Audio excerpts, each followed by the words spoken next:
बीड जिल्ह्यामध्ये आणि विशेषतः मराठवाड्यामध्ये 2023च्या पीक विम्याच्या बाबतीमध्ये प्रचंड मोठा गोंधळ झालेला आहे.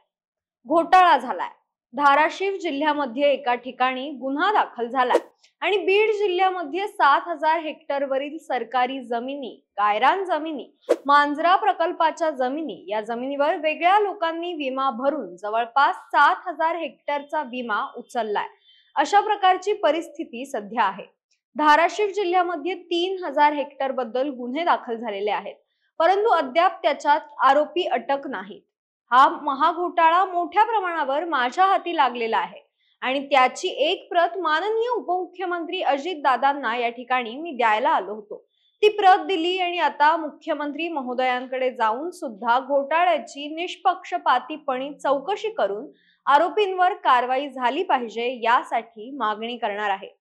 असं म्हणत आमदार सुरेश धस यांनी अप्रत्यक्षपणे माजी कृषी मंत्री धनंजय मुंडे यांच्यावर निशाणा साधलाय. आमदार सुरेश धस यांनी सांगितलेला हा बीड जिल्ह्यातील संपूर्ण घोटाळा नेमका काय आहे ते सविस्तर बघूयात आजच्या व्हिडिओच्या माध्यमातून.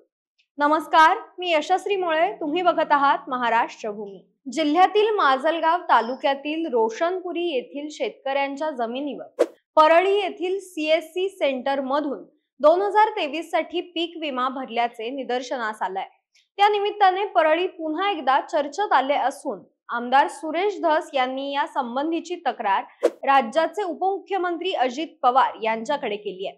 रोशनपुरी येथील देवस्थानच्या जमिनी आणि खासगी मालकीच्या जमिनीसह इतर शेतकऱ्यांच्या नावे असलेल्या जमिनीवर परळी येथील वेगवेगळ्या CSC सेंटरवरून पीक विमा भरला गेला आहे. यामध्ये 6 व्यक्तींनी रोशनपुरीच्या 17 शेतकऱ्यांच्या जमिनीवर प्रीमियम भरले आहेत. हा केवळ रोशनपुरीच्या शेतकऱ्यांचा विषय आहे. या घोटाळेबाजांनी रोशनपुरी या व्यतिरिक्त जिल्हा आणि संपूर्ण राज्यभरात हा उद्योग केलाय. जर याच्या मुळापर्यंत गेलं तर नक्कीच यातील घोटाळेबाज समोर येतील. त्यामुळेच आमदार सुरेश धस यांनी चौकशीची मागणी केली आहे. माझ्याकडे रोशनपुरी येथील उपलब्ध झालेल्या कागदपत्रानुसार सध्या हा घोटाळा 22 कोटी रुपयांपर्यंत आहे, परंतु याची व्याप्ती खूप मोठी आहे. देश आणि राज्यातील सगळ्या कृषी मंत्र्यांच्या कालावधीत घोटाळेबाजांनी गैरफायदा घेत हा घोटाळा केलाय. एकट्या परळीतील CSC सेंटरवरून राज्यभरातील शेतकऱ्यांच्या जमिनीवर पीक विमा भरला गेलाय, असं म्हणत आमदार धस यांनी शासनाकडे तक्रार केली आहे. यातले जे आरोपी आहेत आणि CSC सेंटरवाले ठराविक एकाच तालुक्यातले आहेत आणि त्याच्यात विमा भरणारे लोक सुद्धा एकाच तालुक्यातले आहेत.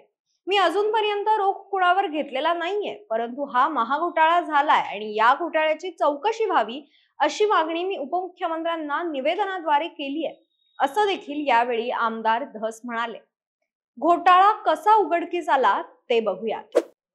शेतकरी जेव्हा स्वतःचा पीक विमा भरायला CSC केंद्रावर जाऊ लागले तेव्हा त्यांचा विमा कोणीतरी आधीच भरला आहे असं निदर्शनास आल्यावर त्यांनी कृषी विभागाकडे आणि पोलिसांमध्ये तक्रारी द्यायला सुरुवात केली, परंतु त्यांच्या तक्रारी घेतल्या गेल्या नाहीत.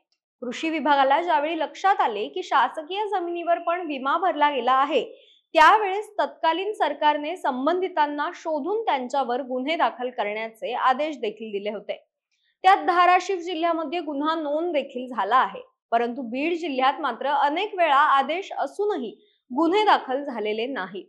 यावर्षी कितीतरी घोटाळेबाजांनी बोगस विमे भरले आहेत.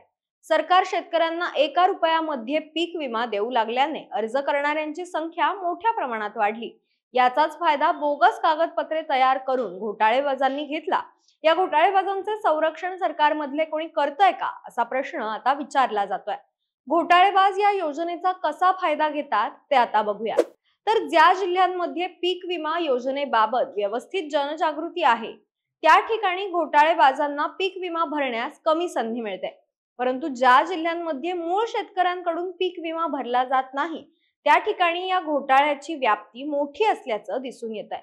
पीक पडताळणी पीक काढण्यापूर्वी करणे आवश्यक असते. असं असताना कंपनी पीक विमा भरून घेतल्यापासून 6 महिने पडताळणीलाच लावते. त्यामुळे कोणाचाच अर्ज पूर्णपणे वैध किंवा अवैध असा समजला जात नाही आणि नेमकं इथेच घोटाळेबाजांचा फायदा होतो. बीड जिल्हा पीक विमा भरण्यात आणि मिळवण्यात देशात अग्रेसर असला तरीही जिल्ह्यातील 9,698 हेक्टर क्षेत्रावर चुकीच्या पद्धतीने पीक विमा भरला असून तो लाटण्यात देखील आलाय। ही वस्तुस्थिती लक्षात घेतली तर गेल्या 9 वर्षापासून साधारणतः 30 जिल्ह्यांमध्ये मोठ्या प्रमाणात खरीप, रब्बी व फळबाग पीक विमा बोगस भरलाय व तो उचलल्या गेलाय। 2016 ते 2024 पर्यंत असे आतापर्यंत 9 वर्ष प्रधानमंत्री पीक विमा योजनेला पूर्ण झालेले आहेत। प्रत्येक वर्षी खरीप आणि रब्बी असे 2 हंगामात शेतकरी पीक विमा काढतात। आतापर्यंतच्या 18 हंगामांमध्ये 30 जिल्ह्यात या घोटाळ्याची व्याप्ती 10,000 कोटीच्या पुढे जाईल असं देखील बोललं जात आहे। पीक विमा घोटाळ्यावरून आमदार सुरेश धस यांचा रोख नेमका कोणाकडे आहे, यावर तुमची प्रतिक्रिया काय ते आम्हाला कमेंट्सच्या माध्यमातून नक्की कळवा। धन्यवाद।